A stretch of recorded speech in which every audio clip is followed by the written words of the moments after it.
Head coach Lon Donaldson wants the Reggae Girlz qualification for back-to-back FIFA World Cup tournaments to change the fortunes of Jamaica's women's football program. On Monday, the Reggae Girlz once again etched their names in the history books following a thumping victory over Haiti in their final group game of the CONCACAF Championship in Monterrey, Mexico. Karen Madden has this report. The Jamaicans, who started the day in third place, needed to beat Haiti to overtake them and grab the one remaining automatic spot at the championships.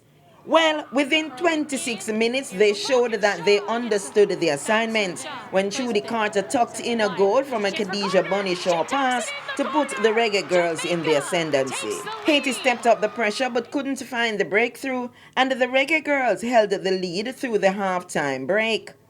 That lead was extended when Shaw outsmarted her markers and thumped one in to make it 2-0, and by then every fan knew that something special was unfolding.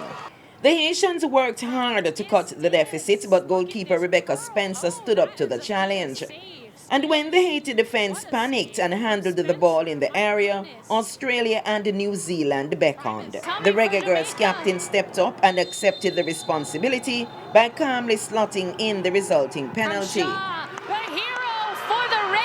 It was game over when Carter turned provider for Drew Spence's glancing header to put the game out of reach, and with that, the Reggae Girlz punched their ticket to the FIFA showpiece. Said you don't need to do anything, just be positioned, and the battle is yours. So let's just praise God because how we did position, we had faith, we know we were the best. Shaw reflected on the historic occasion. It means a lot, especially throughout the beginning of the campaign, we came under a lot of pressure, and we just stuck together.